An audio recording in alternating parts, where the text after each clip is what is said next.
ഒന്ന് ചുമയ്ക്കുമ്പോഴോ തുമ്മുമ്പോഴോ അല്ലെങ്കിൽ ഒന്ന് കയറ്റം കയറുമ്പോഴോ ഒന്ന് ഓടുമ്പോഴോ അല്ലെങ്കിൽ ഒന്ന് ചിരിക്കുമ്പോഴോ അല്പം മൂത്രം അങ്ങ് ഇറ്റു പോവുകയാണെങ്കിൽ എന്തൊരു അസ്വസ്ഥയായിരിക്കും അത്. സാധാരണ ഇതിൽ ഇങ്ങനെ മൂത്രം ഇറ്റു പോകുന്നത് ചിലരെ സംബന്ധിച്ചിടത്തോളം നിരന്തരമായി കണ്ടുവരുന്ന ഒരു അവസ്ഥയാണ്.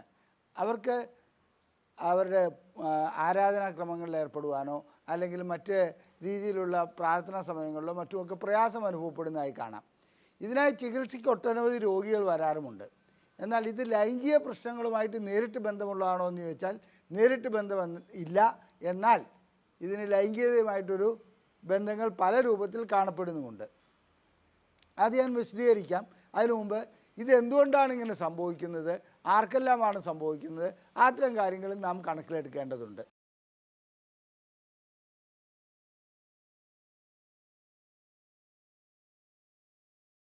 ഞാൻ ഡോക്ടർ അജയൻ വർഗീസ്, കോഴിക്കോട് ജില്ലയിൽ കുന്നമംഗലം പന്തീർപ്പാടത്തുള്ള institute of sexual and reproductive medicine എന്ന സ്ഥാപനത്തിൻ്റെ ഡയറക്ടറാണ്.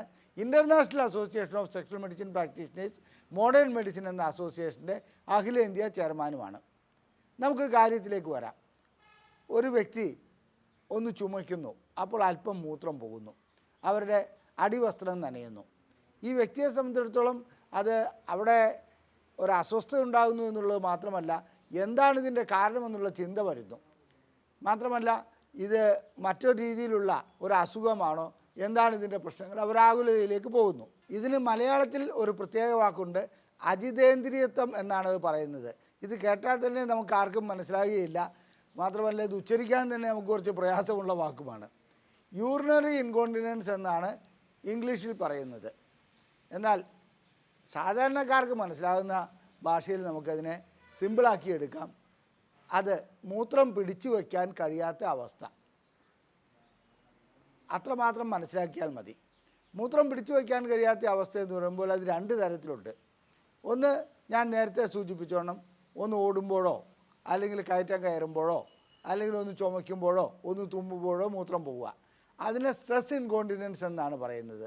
അതായത് ഒരു പ്രവൃത്തി ചെയ്യുന്നത് വഴിക്ക്. മറ്റത് അങ്ങനെയല്ല. മൂത്രം ഒഴിക്കാൻ നമ്മളൊന്ന് ആഗ്രഹിക്കുന്നു. അപ്പോൾ മൂത്രം ഒഴിക്കാൻ ആഗ്രഹിക്കുന്നു, നമുക്ക് മൂത്രം ഒഴിക്കാൻ ബാത്റൂമിലേക്ക് പോകണം. ഈ ചിന്ത വന്ന ഉടനെ തന്നെ നമ്മുടെ മൂത്രം പോവുക. അത് നമുക്ക് അവിടെ കൺട്രോൾ ചെയ്യാൻ പറ്റുന്നില്ല, ഒരു നിയന്ത്രണവും കിട്ടുന്നില്ല. ഇതിനാണ് അർജ് ഇൻകോണ്ടിനൻസ് എന്ന് പറയുന്നത്. ആഗ്രഹം ഉടലെടുത്ത് ഉടനടി മൂത്രം പോകുന്നു. ഇത് രണ്ടും രോഗിയെ സംബന്ധിച്ചിടത്തോളം അസ്വസ്ഥത ഉണ്ടാക്കുന്ന ഒരു കാര്യമാണ്. അപ്പോൾ ഇങ്ങനെ അസ്വസ്ഥത ഉണ്ടാക്കുന്ന ഈ മൂത്രം പോകുന്ന അവസ്ഥ ഏതെങ്കിലും രീതിയിൽ പരിഹരിക്കുവാൻ കഴിയുമോ, അത് എന്തുകൊണ്ടാണ് ഇങ്ങനെ ഉണ്ടാകുന്നത്, അതിൻ്റെ കാരണങ്ങൾ എന്താണ്, ഇതെല്ലാമാണ് നമുക്കിന്ന് ചർച്ച ചെയ്യേണ്ടത്. സാധാരണഗതിയിൽ ഒരു സ്ത്രീകളെ സംബന്ധിച്ചിടത്തോളം പ്രസവം നടക്കുന്നതോടുകൂടി അവരുടെ പെൽവിക് ഫ്ലോർ മസിൽ വീക്കാവുന്നുണ്ട്, അതായത് അതിൻ്റെ ശേഷി കുറയുന്നുണ്ട്. അതുകൊണ്ട് തന്നെ മൂത്രം ഇങ്ങനെ പോകാനുള്ള സാധ്യത കൂടുതലാവുന്നുണ്ട്.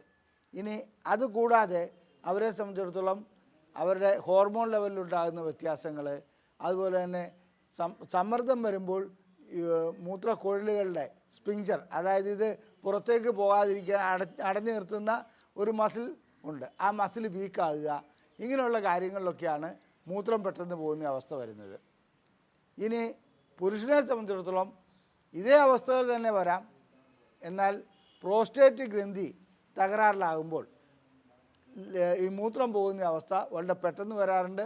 വേണ്ടത്ര മൂത്രം പോയി കഴിഞ്ഞാലും അതിനകത്ത് മൂത്രസഞ്ചിക്കകത്തത് ബാക്കി കിടക്കുന്ന അവസ്ഥ വരാറുണ്ട്. ഇനി അതുകൂടാതെ തന്നെ ഈ പ്രോസ്റ്റേറ്റ് ഗ്രന്ഥിയിൽ വരുന്ന മറ്റ് അസുഖങ്ങളും, അതായത് BPH മാത്രമല്ല ക്യാൻസർ, അങ്ങനെയുള്ള അസുഖങ്ങളും ഇതിനെ ബാധിക്കാറുണ്ട്.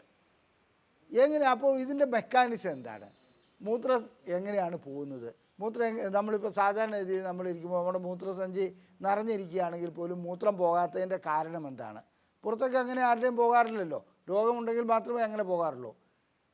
ഈ മൂത്രം പുറത്തേക്ക് പോകുന്നതിന് ഒരു മസിൽ, അതായത് ഒരു സ്പിങ്ചറുണ്ട്, അതിനെ മുറുക്കി അങ്ങനെ പിടിച്ചിരിക്കുകയാണ്. അതുകൊണ്ട് അത് അഴഞ്ഞാൽ മാത്രമേ മൂത്രം പുറത്തേക്ക് പോവുകയുള്ളൂ. മൂത്രം സഞ്ചി എത്ര നിറഞ്ഞാലും ശരി നമുക്ക് മൂത്രം പിടിച്ചു വയ്ക്കുവാൻ കഴിയും. ഈ മൂത്രസഞ്ചി നിറയുന്നതോടുകൂടി ഒരു സിഗ്നൽ തലച്ചോറിലേക്ക് ചെല്ലുന്നുണ്ട്. അപ്പോൾ തലച്ചോറിൽ ചെല്ലുമ്പോൾ ആ സിഗ്നൽ എന്ത് ചെയ്യുന്നു വെച്ചിട്ടുണ്ടെങ്കിൽ മൂത്രസഞ്ചി നിറഞ്ഞിരിക്കുന്നു, ഇനി ഈ ബ്ലാഡറിൻ്റെ മസിലുകളെ അമർത്താം, അതുപോലെ തന്നെ സ്പിഞ്ചർ തുറന്നു കൊടുക്കാം എന്നുള്ളൊരു സിഗ്നൽ മുകളിൽ നിന്ന് വരുന്നു. അപ്പോൾ തലച്ചോറാണ് ഇതിനെ കൺട്രോൾ ചെയ്യുന്നത്. തലച്ചോറിൽ നിന്ന് ആ കൺട്രോൾ വേണ്ട രീതിയിൽ തലച്ചോറെന്ന് ഞാൻ ഇവിടെ ഉദ്ദേശിക്കുന്നത് നാഡീവ്യൂഹം, അത് വേണ്ട രീതിയിൽ വന്നില്ലെങ്കിൽ, അതായത് ഇത് നിറയുന്നതിന് മുമ്പ് തന്നെ ഈ സ്പിഞ്ചർ തുറക്കുകയും അതായത് നമ്മുടെ ബ്ലാഡറിൻ്റെ മസിലുകൾ പ്രവർത്തിക്കുകയും ചെയ്യുകയാണെങ്കിൽ തീർച്ചയായിട്ടും മൂത്രം പുറത്തേക്ക് പോകും. നാം അറിയാതെ തന്നെ പോകും. നമ്മുടെ നിയന്ത്രണത്തിലല്ല അത് വരുന്നത്. ഓവർ ആക്റ്റീവ് ബ്ലാഡർ എന്ന് പറയുന്ന ഒരവസ്ഥയാണിത്. അതായത് ബ്ലാഡറിൻ്റെ മസിലുകൾ ഓവറായിട്ട് ആക്ട് ചെയ്യുന്നു, കൂടുതലായി പ്രവർത്തിക്കുന്നു. അങ്ങനെ മൂത്രം പോകുന്ന ഒരവസ്ഥ വരുന്നു. മൂത്രം പോകുന്നതിന് ഒട്ടനവധി കാരണങ്ങൾ വേറെയുണ്ട്. ആ കാരണങ്ങൾ ഓരോന്നായി വിശദീകരിക്കാം. എന്നിരുന്നാലും ഈ അവസ്ഥ വന്നു കഴിഞ്ഞാൽ ഒരു രോഗിയെ സംബന്ധിച്ചിടത്തോളം വല്ലാത്ത അസ്വസ്ഥത ഉണ്ടാക്കുമെന്ന് ഞാൻ പറഞ്ഞു. ഇനി മലബന്ധമുള്ള സ്ത്രീയാവട്ടെ പുരുഷനാവട്ടെ അവർക്ക് ഈ രീതിയിലുള്ള മൂത്രം പോകുന്നൊരവസ്ഥ കാണുന്നുണ്ട്. ചിലരെ സംബന്ധിച്ചിടത്തോളം ഈ ചില മരുന്നുകൾ, അതായത് നിഫിഡിപ്പിൻ അങ്ങനെയുള്ള ഇതിന് പ്രഷറിന് ഉപയോഗിക്കുന്ന മരുന്നുകൾ, ഇനി അൾസറിന് ഉപയോഗിക്കുന്ന മരുന്നുകൾ, അതുകൂടാതെ ഇതിനകത്ത് മാനസിക രോഗങ്ങൾക്ക് ഉപയോഗിക്കുന്ന മരുന്നുകൾ കഴിക്കുന്നവരെ സംബന്ധിച്ചിടത്തോളം ബ്ലാഡർ ഓവർ ആക്റ്റീവ് ആവുന്നുണ്ട്. അതുപോലെ തന്നെ സ്പിഞ്ചറിൻ്റെ പ്രവർത്തനം തകരാറിലാവുന്നുണ്ട്. അതോടുകൂടി മൂത്രം ഇങ്ങനെ പോകുന്നതായി കാണാം. അപ്പോൾ ഇതിന് വ്യക്തമായിട്ട് ഓരോരോ കാരണങ്ങൾ എന്താണെന്നുള്ളത് ഞാൻ വിശദീകരിക്കാം. ആദ്യമായി ഇതിൻ്റെ കാരണങ്ങളിലേക്ക് പോകാം. പ്രമേഹമുള്ള വ്യക്തികളിൽ തീർച്ചയായിട്ടും ഇങ്ങനൊരു അവസ്ഥ ഉണ്ടാകുന്നുണ്ട്. അവരെ സംബന്ധിച്ചിടത്തോളം അവരുടെ നിയന്ത്രണം നഷ്ടപ്പെടുന്നതാണ് ഇതിനകത്ത് പ്രശ്നം. അത് ഞരമ്പ് സംബന്ധമുള്ളതാകാം, അതുപോലെ തന്നെ ബ്ലാഡറിൻ്റെ പ്രശ്നങ്ങളാകാം, അണുബാധയാകാം. ഇനി സ്ട്രോക്കുള്ള വ്യക്തികൾക്ക്, ഒരിക്കൽ സ്ട്രോക്ക് വന്ന വ്യക്തികളെ സംബന്ധിച്ചിടത്തോളം അവരുടെ മൂത്രം നിയന്ത്രണത്തിൽ കിട്ടുകയില്ല. ഞാൻ നേരത്തെ സൂചിപ്പിച്ചല്ലോ തലച്ചോറിൽ നിന്നുള്ള കൺട്രോൾ, ആ കൺട്രോൾ പോകുന്നതാണ് അതിൻ്റെ പ്രശ്നം. ഇനി തലച്ചോറിൽ തന്നെ അനുഭവപ്പെടുന്ന മറ്റൊരു അസുഖമുണ്ട്, മൾട്ടിപ്പിൾ സ്ക്ലീറോസിസ്. അതും ഏതാണ്ട് ഇതേ രൂപത്തിൽ തന്നെ അവസ്ഥ സൃഷ്ടിക്കുന്നു. മൂത്രത്തിൻ്റെ നിയന്ത്രണം ഇല്ലാതായി പോകുന്നു, മൂത്രം അങ്ങനെ പോയിക്കൊണ്ടേയിരിക്കുന്നു. ഇനി അത് കൂടാതെ ഞാൻ സാധാരണ ഇതിലുള്ള UTI, അതായത് അണുബാധ, മലബന്ധം, ഇതൊക്കെ പറയുകയുണ്ടായി. ഇതുകൂടാതെ പ്രസവ സമയത്ത് സാധാരണ എല്ലാ സ്ത്രീകൾക്കും മൂത്രം നിയന്ത്രിക്കുവാൻ കഴിയുന്നില്ല. കാരണം കുട്ടി ഉള്ളിലുണ്ടാകുന്നതോട് അതിൻ്റെ വളർച്ചയോടുകൂടി പെൽവിക് ഫ്ലോർ മസിൽസ് അല്പം വീക്കാകാറുണ്ട്. അതുപോലെ തന്നെ നിയന്ത്രണം കിട്ടാത്ത രീതിയിൽ ബ്ലാഡർ നിറയുന്നതോടുകൂടി ഇതിനെ അമർത്തപ്പെടുന്നു. അങ്ങനെ മൂത്രം പോകുന്ന അവസ്ഥയുണ്ട്. അത് പ്രസവാനന്തരം മാറിക്കിട്ടാറുമുണ്ട്. പിന്നെ ആർത്തവ വിരാമത്തോടുകൂടി ചില മസിലുകളുടെ നിയന്ത്രണം തകരാറിലാകുന്നു. അതുപോലെ തന്നെ ഈസ്ട്രജൻ്റെ അളവ് കുറയുന്നു. ഈ അവസ്ഥയിലൊക്കെ മൂത്രത്തിൻ്റെ നിയന്ത്രണം ഇല്ലാതാകാറുണ്ട്. പുരുഷനെ സംബന്ധിച്ചിടത്തോളം പ്രധാനമായും സംഭവിക്കുന്നത് പ്രോസ്റ്റേറ്റ് ഗ്രന്ഥിയും അതിനോടനുബന്ധിച്ചുള്ള അസുഖങ്ങളുമാണ്. അപ്പോൾ ഇതിനെ ചികിത്സ എങ്ങനെ വേണമെന്നുള്ളതാണ്. ചികിത്സയെ സംബന്ധിച്ചിടത്തോളം ഏറ്റവും ആദ്യം മനസ്സിലാക്കേണ്ടത് ഇതിൻ്റെ കാരണം എന്താണെന്നുള്ളത് കണ്ടുപിടിക്കുക. ചിലപ്പോൾ സ്ട്രോക്ക് അനുഭവപ്പെട്ട വ്യക്തികൾക്കും മൾട്ടിപ്പിൾ സ്ക്ലീറോസിസ് ഉള്ള വ്യക്തികൾക്കും ഒന്നും ഇത് ചികിത്സിച്ച് അത്ര എളുപ്പം മാറ്റിയെടുക്കാൻ കഴിയുകയില്ല. കാരണം അവരെ സംബന്ധിച്ചുള്ള അവരുടെ തലച്ചോറിൽ തകരാറ് വന്നിരിക്കുന്നു. ആ തകരാറനുസരിച്ച് മൂത്രം പോയിക്കൊണ്ടേയിരിക്കും. അവർക്ക് ചിലപ്പോൾ ട്യൂബ് ഇടേണ്ടതായി വരാറുണ്ട്. അത് ഫോളിസ് കത്തീറ്റർ, അങ്ങനെ ട്യൂബ് മൂത്രം പോകാനുള്ള കുഴലിടേണ്ടി വരാറുണ്ട്. അതേസമയത്ത് മറ്റു രീതിയിലുള്ള മലബന്ധമുള്ള വ്യക്തികൾ, അമിത വണ്ണമുള്ള വ്യക്തികൾ, ഇവർക്കൊക്കെ വണ്ണം കുറയ്ക്കുകയും അതുപോലെ തന്നെ മലബന്ധത്തിനുള്ള ചികിത്സ നൽകുകയും ചെയ്യുകയാണെങ്കിൽ അവരുടെ ഈ മൂത്രം പുറത്തേക്ക് പോകുന്ന, അല്ലെങ്കിൽ മൂത്രം പെട്ടെന്ന് ഒഴിഞ്ഞു പോകുന്ന അവസ്ഥ നമുക്ക് നിയന്ത്രിക്കുവാൻ കഴിയും. ഇതുകൂടാതെ ചില വ്യക്തികളെ സംബന്ധിച്ചിടത്തോളം അവർക്ക് പെൽവിക് ഫ്ലോർ മസിൽ അവർ വീക്കായിട്ടുണ്ടാവും. അതിന് കീഗൽ എക്സസൈസ് ചെയ്യുകയാണെങ്കിൽ, അതായത് പെൽവിക് ഫ്ലോർ മസിലിന് ശക്തി കൂട്ടുന്ന എക്സർസൈസ് ചെയ്യുകയാണെങ്കിൽ തീർച്ചയായിട്ടും അവർക്കൊരു പരിഹാരം ഉണ്ടാക്കുവാൻ കഴിയും. പ്രമേഹമുള്ള വ്യക്തികളെ സംബന്ധിച്ചിടത്തോളം അവരുടെ പ്രമേഹം നിയന്ത്രിക്കാതിരിക്കുന്നിടത്തോളം കാലം ഈ പ്രശ്നങ്ങൾക്കൊരു പരിഹാരം ഉണ്ടാകുകയില്ല. വ്യക്തമായ അതായത് ചികിത്സ പ്രമേഹത്തിന് നൽകി, അതായത് വ്യായാമം, അതുപോലെ മരുന്നുകൾ, ആഹാര നിയന്ത്രണം, ഇതെല്ലാം നടത്തി പ്രമേഹം നിയന്ത്രിച്ചാൽ മാത്രമേ അതിനുള്ള പരിഹാരം ഉണ്ടാകുകയുള്ളൂ.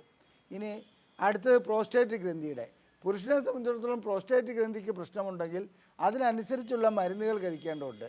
ചിലരെ സംബന്ധിച്ചിടത്തോളം പ്രോസ്റ്റേറ്റ് വളരെയധികം വീക്കം വന്ന് മൂത്രം പോകാത്ത ഒരവസ്ഥ വരുന്ന അവസ്ഥ ഉണ്ടാകാറുണ്ട്. അങ്ങനെ മൂത്രം പോകാത്ത ഒരവസ്ഥ വരുന്ന വ്യക്തികളെ സംബന്ധിച്ചിടത്തോളം ചില സന്ദർഭങ്ങളിൽ പ്രോസ്റ്റേറ്റിന് ഓപ്പറേഷൻ ചെയ്യേണ്ടതായി വരുന്നുണ്ട്. അങ്ങനെ ഓപ്പറേഷൻ ചെയ്താലും മൂത്രത്തിൻ്റെ കൺട്രോൾ പോകുന്നതായി കാണാറുണ്ട്. അതായത് ചില നെർവുകൾക്ക് ക്ഷതമേൽക്കുന്നതുകൊണ്ടാണത്. അപ്പോൾ ഇത്തരം കാര്യങ്ങളിൽ മൂത്രം നമ്മുടെ നിയന്ത്രണത്തിൽ കിട്ടുന്നില്ലെങ്കിൽ അതിൻ്റെ വ്യക്തമായ കാരണം കണ്ടുപിടിച്ച് ഇത് എന്തുകൊണ്ടാണ് ഇങ്ങനെ സംഭവിക്കുന്നത് എന്നുള്ളതാണ് അവൻ പരിശോധിച്ച് മനസ്സിലാക്കേണ്ടത്. അത്തരം പരിശോധനകൾ വളരെ ചെറിയ പരിശോധന മുതൽ സ്കാനിങ് വരെയുണ്ട്. ആ പരിശോധനകളെല്ലാം ചെയ്തതിന് ശേഷം ഏത് രീതിയിലുള്ള അതായത് ചികിത്സയാണ് ആവശ്യമെന്നുള്ളത് ഡോക്ടർമാർ നിർദ്ദേശിക്കും, അതിനനുസരിച്ച് പോകും. സ്ത്രീകളെ സംബന്ധിച്ചിടത്തോളം ഗർഭപാത്രം താഴോട്ട് വരുമ്പോൾ മൂത്രം പെട്ടെന്ന് പോകുന്ന അവസ്ഥ വരാറുണ്ട്. അങ്ങനെ ഗർഭപാത്രം താഴോട്ട് വന്നിട്ടുണ്ടോ എന്നുള്ളത് പരിശോധിച്ചറിയേണ്ടതുണ്ട്. അങ്ങനെയുള്ള അവസ്ഥ ഉണ്ടെങ്കിൽ അതിനുള്ള ചികിത്സയും നൽകേണ്ടതുണ്ട്. സാധാരണഗതിയിൽ ഇങ്ങനെ മൂത്രം പോകുന്നത് കൊണ്ട് തുടക്കത്തിലൊന്നും വലിയ പ്രശ്നങ്ങളുണ്ടാകാറില്ല.